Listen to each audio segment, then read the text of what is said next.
What is going on, YouTube? Today we are talking about real estate. We are talking about what are the 2 deposits in North Carolina that you have to put up when you get your offer accepted. Now, we're not going to talk about all the stuff leading up to an offer, all that fun stuff. We are just talking about these 2 types of deposits. So let's hit it.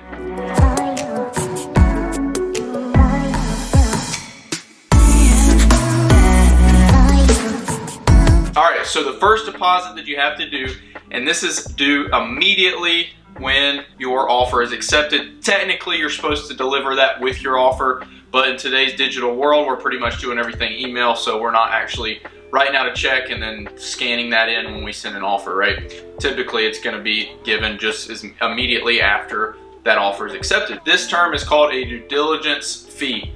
Now, this is foreign to a lot of people in other states, because we're like one of the only ones that actually has this type of fee.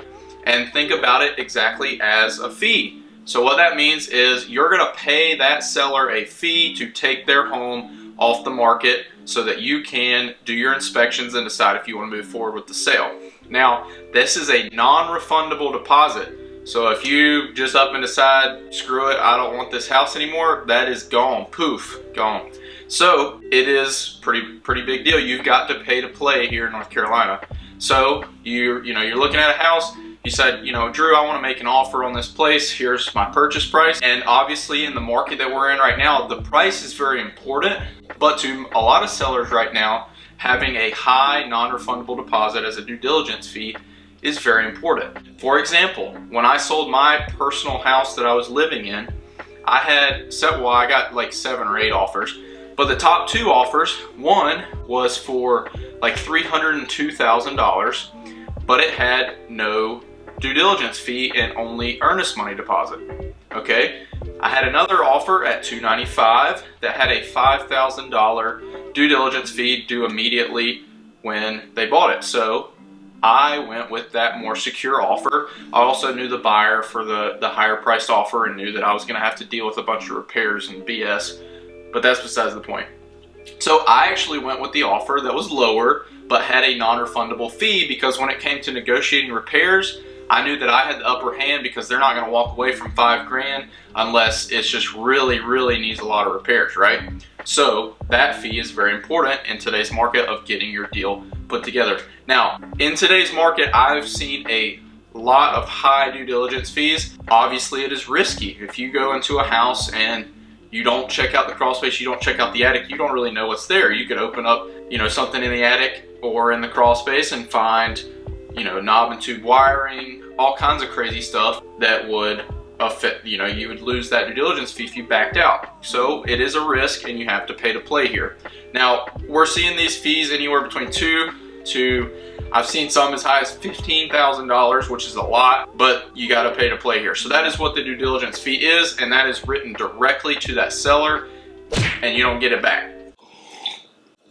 All right. Oh man, how am I looking? Anyways, so the second deposit that you put down when you go under contract is an earnest money deposit. Now, this deposit is held in escrow with the attorney until the end of your due diligence period. So you get a due diligence period anywhere between, it can be as short as 3 days, 7 days, it's all negotiable, right? Standard is 14 to 21 days is what we're seeing for a due diligence period. Obviously, for the seller, a shorter due diligence period is better. But if you're getting a loan, typically going to need 21 days so that you can get that appraisal back before the end of your due diligence period. So that deposit is held in escrow with your closing attorney. So you're going to write that check directly to the closing attorney, and that'll be deposited there.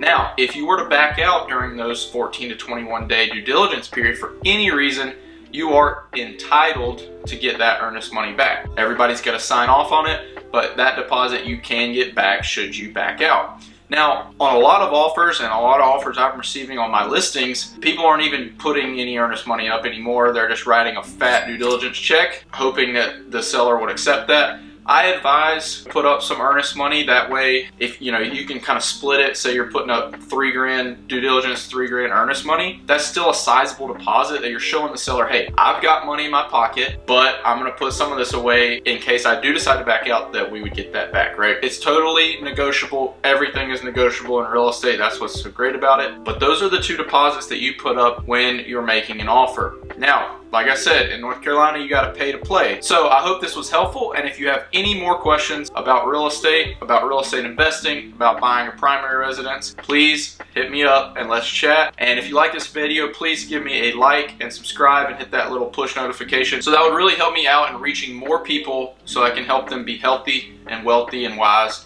And I hope this was helpful. See you soon. Peace.